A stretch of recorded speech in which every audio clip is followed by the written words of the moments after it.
بچہ پیدا ہو جائے تو حکم ہوا پہلے بندہ اللہ کا شکر کرے اور پھر بچے کا نیک نام رکھے. ایسا ایسا نام رکھتے ہیں کہ غصہ لگتا ہے جب نام بتاتے ہیں کہ اٹھ کے ان کے منہ پہ جڑ دوں کہ کس نے کہا تھا یہ نام رکھنے.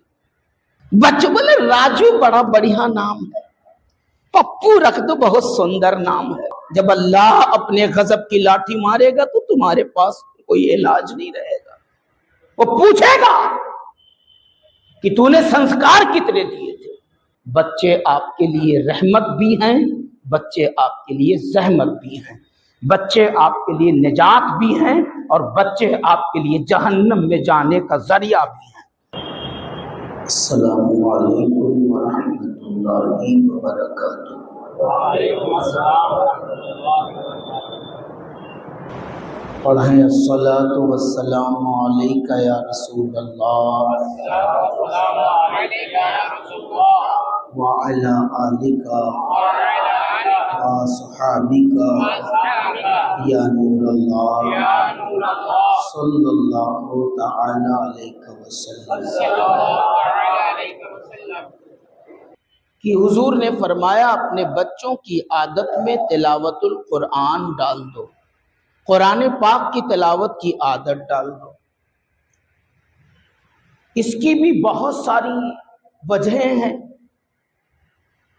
فرمایا گیا کہ تلاوت قرآن پاک یہ دلوں کی تاریکیوں کو دور کرتا ہے, اللہ کا خوف پیدا کرتا ہے,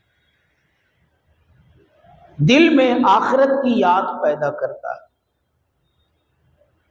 حضور فرماتے ہیں افضل الاعمال تلاوت القرآن و کما قال, سب سے بہترین عمل قرآن پاک کی تلاوت کرنا ہے. کی تلاوت یہ انسان کو ایسے ہی پاکیزہ بنا دیتی ہے جیسے سرف صابن وغیرہ کپڑے کو پاک صاف ستھرا کر دیا کرتا ہے. یہی وجہ ہے بزرگوں کی بارگاہ میں جب کوئی گیا اور قلب کی تاریکی کی شکایت کی تو بزرگوں نے یہی نصیحت کی کہ قرآن پاک کی تلاوت کیا کرو. جب دل کا میل ہٹے گا, دل کی تاریکی ہٹے گی, دل کی نحوست دور ہوگی تو دل میں نورانیت پیدا ہوگی, معرفت پیدا ہوگی, اللہ کا خوف پیدا ہوگا, آخرت کی یاد پیدا ہوگی, ماں باپ کا احترام پیدا ہوگا, چھوٹے بڑے کی تمیز پیدا ہوگی, بہت ساری نکھار زندگی میں آ جائے گی. اور ایک یہ کہ تالیہ قرآن کو جو فائدہ ہوتا ہے وہ اس طریقے سے دنیا میں کہ وہ جہاں جاتا ہے اس کے ساتھ برکتیں جاتی ہیں. ابھی بارش کا موسم آ گیا, چھتری لے کے نکلتے ہو نا تو چھتری بارش کی بوند کو آپ کے اوپر پڑنے نہیں دیتی, وہ روکتی ہے. اس سے سمجھنے کی کوشش کریں. جب آپ قرآن پاک کی تلاوت کر کے اٹھتے ہو اور کہیں ایک مقصد لے کر چلتے ہو تو وہ تلاوت کی برکتیں آپ کے سر پہ چھتری کی طرح ہوتی ہیں. اب آپ کو آفت سے بچا لیں گے, مصیبت سے بچا لیں گے, ناگہانی کوئی معاملہ ہو تو اس سے بچا لیں گے, نہ بننے والا کام تلاوت کی برکت سے بن جائے گا, ساری مشکلیں ہٹ جائیں گی. کتنے فوائد ہیں اس تلاوت میں جس کی پابندی کرنے کی حضور نے فرمایا, بچوں کو سکھانے کے لیے کہا, مگر ہم تو اسی میں فیل ہیں نا, اسی میں ہم فیل ہیں. بچہ ہوش سنبھالتا ہے تو بولتے بیٹا بولو اے بی بولو, سی ڈی بولو, اے فور ایپل بولو, بی فور بال بولو, یہ سب بلواتے ہیں. امی بولو, ابو بولو, دادی نانی پھوپھی بولو, یہ بلواتے ہیں. گالی دے رہا ہے بچہ چھوٹی سی زبان سے, بہت اچھا لگ رہا ہے. مارنے کی بات کر رہا ہے, بہت اچھا لگ رہا ہے. یہ سب ہمارے یہاں کوالٹیاں چل رہی. بچوں کی تربیت میں یہ معاملہ, جبکہ بچوں کی تربیت کے سلسلے میں اسلام بہت اسٹرانگ ہے. بچوں کی شکشا کے سلسلے میں اسلام بہت چوکنا کرتا ہے۔ بچے کے پیٹ میں آنے سے لے کر اس کی پیدائش اور جوانی تک کے فل نگرانی کے لیے اسلام کہتا ہے، کہیں غفلت کے لیے اسلام اجازت نہیں دیتا۔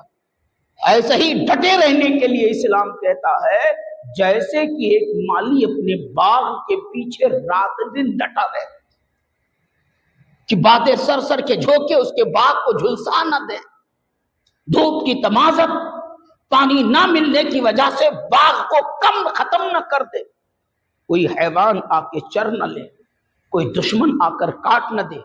وہ کہیں بھی رہتا اپنے دماغ میں رکھتا ہے میرا باغ میرا باغ، برسوں محنت کرتا ہے تب مالی کا باغ اس کو پھل اور سایہ دیتا ہے۔ ایسے ہی ماں باپ کو کہا گیا کہ محنت کریں۔ اس سے پہلے میں نے بتایا بچہ پیٹ میں آئے ماں کو امید بنے، تبھی ماں کی ذمہ داری ہے کہ وہ عمل خیر میں لگ جائے تاکہ اس کا اثر بچے پر پڑے، وہ نیکیوں میں لگ جائے تاکہ اس کا اثر بچے پر پڑے۔ ماں کی ذمہ داری ہے کہ وہ نیکیاں کر کے پیٹ میں بچے کی پرورش کرے، اور باپ کی ذمہ داری کہ وہ حلال غذا ڈھونڈ کے لائے اس کی ماں کو کھلائے۔ دونوں کو ڈیوٹی پہ لگایا گیا۔ بچہ پیدا ہو جائے تو حکم ہوا پہلے بندہ اللہ کا شکر کرے، پہلے بندہ اللہ کا شکر بجا لائے، اور پھر بچے کا نیک نام رکھے۔ نیک نام مینس پورا گوگل ڈھونڈ ڈالے، علامہ گوگل سے سارا مسئلہ حل کرے، فیس بک یوٹیوب پر حل کرے۔ پاگلوں والا کام، ایسا ایسا نام رکھتے ہیں کہ غصہ لگتا ہے جب نام بتاتے ہیں کہ اٹھ کے ان کے منہ پہ جڑ دوں کہ کس نے کہا تھا یہ نام رکھنے کو، لیکن نفس آگے۔ یہ حال ہے لوگوں۔ اچھے نام مطلب یہ، نیک نام کا مطلب یہ ہے کہ جو نام آپ اپنے بچے کا رکھ رہے ہو اس کا نام کسی بزرگ کے نام پر ہو، اس نام کے صالحین گزرے ہوں، اس نام کے صحابہ ہوں، اس نام کے تابعین ہوں، اس نام کے اللہ کے محبوبین بندے ہوں۔ ایسے ناموں پر نام رکھیے، تب وہاں ڈھونڈ رہے ہیں لائبہ، کھیلو زندگی بھر، تب وہاں نام رکھتے ہیں پتہ نہیں کیا کیا، میں تو گنا بھی نہیں سکتا۔ بچے بولے راجو بڑا بڑھیا نام ہے، پپو رکھ دو بہت سندر نام ہے۔ اب مارکیٹ میں ڈھونڈو ایک سے ایک نام ملیں گے، آپ کو سمجھ میں نہیں آئے گا کہ روئیں کہ ہنسیں، ایسے نہ۔ اور اگر کہیں دیہاتوں میں چلے جاؤ تب تو خدا خیر کرے، پپو نرو گرو گبرے نبرے دوبرے سارے وہیں مل جائیں گے آپ، رنگئی جمعراتی جمن جمائی سارے مل جائیں گے، سمجھے؟ ننکی ننکنی سکہوا پکہوا سارے مل جائیں گے۔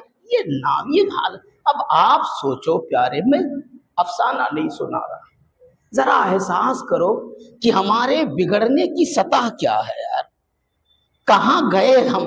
اتنی تمیز نہ رہی کہ کم سے کم بچوں کا نام صحیح رکھ سکے، اتنا بھی سلیقہ ہم میں نہ رہا کہ بچوں کا نام بھی قرآن و حدیث کے مطابق رکھ سکیں۔ یہ حالت ہماری ہو گئی۔ بچہ ایک پیدا ہوا ہے، نام رکھنے کے جھگڑے پورا گھر خاندان کے لوگ کر رہے، یہ رکھو یہ رکھو یہ رکھو۔ اور بعض مرتبہ تو ہم لوگوں کے ساتھ مذاق بھی ہو جاتا ہے، ہم سے آئیں گے کہیں گے کوئی اچھا نام بتائیے، ہم جب کوئی اچھا نام رکھ دیں گے تب بولیں گے ہم تو یہ چاہ رہے تھے۔ بھئی چاہ رہا تھا تو گھر بیٹھنا، کاہے کے لیے ہمارا وقت برباد کیا؟ ہم تو یہ چاہ رہے تھے۔ پھر جو وہ چاہ رہا تھا ہم اس کی حیثیت بتا دیں کہ یہ نام صحیح نہیں ہے، ایسا کچھ جو غلط رہے سمجھا دیں، اس کے باوجود بھی گھر جا کے کچھ دن بعد ملے تو کہتے نہیں اماں بولی، پھوپھی بولی، خالہ بولی، دادی بولی، سارا خاندان بولا کہ نہیں نام تو راجو ہی رکھ لو، تو ہم نے راجو ہی رکھ لیا ہے۔ نام لائبہ رکھنے بولے تو وہی رکھ لیا ہے، وغیرہ وغیرہ۔ یہ حال ہے لوگوں کا۔ تو پیارے اپنے اندر اصلاح لاؤ، بچوں کے سلسلے میں اپنے اندر سدھار لاؤ۔ بچے قوم کا فیوچر ہوتے، بچے قوم کا مستقبل ہوتے ہیں. بچے آپ کی دنیا میں بڑھاپے کی لاٹھی ہوتے ہیں. بچے آخرت میں آپ کی بخشش کا سامان ہوتے ہیں. بخش ہوتے ہیں. انہی بچوں میں ایک سے ایک لالو گوہر چھپے ہوتے ہیں. یہی بچوں میں سے کچھ نکل کے ولی بنتے ہیں. انہی بچوں میں سے نکل کر کچھ علامہ فہامہ بنتے, امام بنتے, حافظ بنتے, خطیب بنتے, دانش مند بنتے, حکمران قوم و ملت بنتے. بہت کچھ انہی بچوں میں چھپا ہوتا ہے. یہ ایسے ہی ہے جیسے کہ کسی پردے میں سونا چھپا ہوا. پیارے بچوں پر بہت اسٹرانگ رہنے کی ضرورت. تو ان کا نام صحیح رکھنے کا حکم ہے. پھر ان کی پرورش کریں, دینی ماحول میں پرورش کریں, یہ حکم ہے.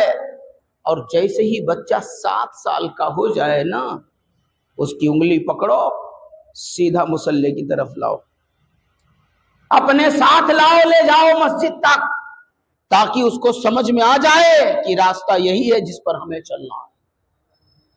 اس کو تہذیب دو, اس کو تعلیم دو, اس کو سمجھاؤ کہ مسجد میں تمہیں کیسے رہنا. ایک بار غلطی کرے سمجھاؤ, 2 بار غلطی کرے سمجھاؤ, بار بار سمجھاؤ, لیکن مسجد کا راستہ بتانا آپ کا کام ہے. تو پیارے بچے بہت عظیم ہوتے ہیں. بچوں پر دھیان دینا یہ ہمارا فریضہ ہے. یہ ہمیں باپ ہونے کے ناطے ہر حال میں نبھانا ہے. ان کا اٹھنا کیسا, ان کا بیٹھنا کیسا, ان کا چلنا کیسا, ان کی ریلیشن کیسی, ان کی عادت کیسی, یہ آپ کے لیے ضروری. آپ خود سیکھیں. کس بات کے باپ ہیں آپ؟ دانا پانی تو پرندہ بھی اپنے بچوں کو دیتا ہے بھائی, پر وہ اڑنا سکھا دیتا ہے کہ بچہ کسی کا محتاج نہ رہے, اڑ کے چلے, اپنے پاؤں پہ کھڑا ہو جائے. پرندہ ایسا کرتا ہے. کھانا تو جانور بھی کھلاتا ہے. بچوں کو تو ہر ماں اور باپ پال لیتے ہیں. پالنا ہی اہم نہیں ہے, ان کو اچھا انسان بنانا اہم ہے. اچھی عادتوں کا حامل بنانا اہم ہے. آپ سیکھیے نبی کی عظمتوں کو, ان کی سنتوں کو, اور بات بات پر بچوں کو ٹوکیے. جب بچہ غلط کرے تو اپنے نبی کی یاد, میرے نبی ایسا کرتے تھے. جب بچہ غلط کرے, میرے نبی ایسا کرتے تھے. اسی لیے کہا گیا دسترخوان پر بیٹھو تو پورے پریوار کے ساتھ بیٹھو کھانے کے لیے, اور چپ بیٹھ کر کھانا, بالکل خاموش کھانا, یہ طریقہ اہل اسلام کا نہیں ہے. بلکہ کھاتے رہو اور کچھ بولو. کچھ بولو سے مراد اللہ کی شان بیان کرو, اس کی صفات پر گفتگو کرو, نبی کی سنت پر گفتگو. کھانا ہو رہا ہے, اسی میں چھیڑ دیجئے. میرے نبی کھانا شروع کرنے سے پہلے یہ پڑھتے تھے, بسم اللہ پڑھنا بھول جائیں تو بسم اللہ فی اولی و آخری پڑھتے تھے. کھانے کے بعد یہ دعا پڑھتے تھے. دسترخوان پر اس طرح بیٹھتے تھے, کھانا ایسے کھاتے تھے. یہ سارا طریقہ ہم کو سیکھنا چاہیے. یہ سارا طریقہ ہم کو سیکھنا چاہیے, اور پھر بچوں کو سکھانا چاہیے. آپ کی ذمہ داری ہے, جب بچوں کے سامنے اس طریقے سے بار بار ذکر نبی سنیں گے, کریں گے آپ, تعلیم نبی بیان کریں گے آپ, تو وہی باتیں بچوں کے دلوں میں منقش ہو جائیں گی. پھر وہ نبی کے دیوانے بن جائیں گے. آج کے حالات میں بس آخری بات, ٹائم نہیں رہے گا, آئندہ پھر اس پر کچھ بولوں گا. احساس کریے, آج بچیاں غیروں کے دامن میں جگہ لے رہی ہیں. بچے معاشقہ میں ملوث ہیں. ہر بچہ تقریباً کہیں نہ کہیں کسی نہ کسی ماں بہن بیٹی کی طرف بھاگتا نظر آتا ہے. یہ خرافات کہاں سے نکلا؟ یہ خرافات آئی کہاں سے؟ ان کا ذہن کہاں سے بگڑتا ہے؟ کیسے یہ عادت سب کی پڑتی چلی جا رہی؟ تو وجہ یہی ہے کہ اسلام کی اہمیت بیٹی کے دل میں ہم بٹھا ہی نہ سکے. پھر باپ ہونے کا حق نہیں ادا کیا آپ نے. تو وہ تو گئی جہاں گئی دنیا میں تو ناک کٹی اور رکے رہو، جب اللہ اپنے غضب کی لاٹھی مارے گا تو تمہارے پاس کوئی علاج نہیں رہے گا۔ وہ پوچھے گا کہ تو نے سنسکار کتنے دیے تھے، کتنی تعلیم دی تھی تو نے اپنی اولاد کو، جس کی وجہ سے بچی تیری بھاگ گئی، اسلام سے ہاتھ دھوئی، اللہ سے دور ہوئی، رسول اللہ سے دور ہوئی، باقی بن گئی۔ اب وہ بچہ پیدا کرے گی غیروں کے لیے۔ آپ یہ نہ سوچنا کہ ہم لمبا والا موبائل دلا دیے ہیں ہماری مغفرت ہو جائے گی، ہم مہنگا والا موبائل شاندار کالج میں نام لکھا کے لاکھوں ڈونیشن بھر دیے، یہ بنا دیے وہ بنا دیے، بخشش ہو جائے گی، پٹائی ہوگی۔ بھائی آپ نے سب کچھ بنا دیا لیکن بچی کو کنیز فاطمہ نہ بنا سکے، سب کچھ بنا دیا، نبی کی باندی نہ بنا سکے، سب کچھ بنا، نماز کی عاشقہ نہ بنا سکے، سب کچھ بنا دیا، قرآن کی قاریہ نہ بنا سکے، سب کچھ بنا دیا، اسلام کی عظمت نہ سکھا سکے۔ تو یاد رکھو جو کچھ بھی بنا دیا وہ دنیا کی حد تک ہے، بادہو پچائی ہے خالی، اور جو درگتی بنے گی اللہ خیر کرے۔ اخیر میں ایک جملہ جوڑ دوں، کتنے ایسے ماں باپ ہوں گے جو اپنے اعمال کی بنیاد پر جنت میں جانے کے لائق ہو جائیں گے، لیکن ان کو روک دیا جائے گا کہ تم جنت میں نہیں جا سکتے۔ دھیان سے سن لینا، اس کو ادھر سے سن کے ادھر اڑا نہیں دینا۔ روک دیا جائے گا۔ پوچھیں گے کیوں ہمیں روکا گیا؟ میں اپنے الفاظ میں عرض کر رہا ہوں۔ تب کہا جائے گا تم پر تمہارے بچوں کا مقدمہ ہے، تمہارے بچوں کا سوال ہے تم پر، بیٹی کھڑی ہے تم سے حساب لینے کے لیے، بیٹا کھڑا ہے تم پر حساب لینے کے لیے، پہلے اس کا نپٹارا کرو تب تمہیں آگے جانے دیا جائے گا۔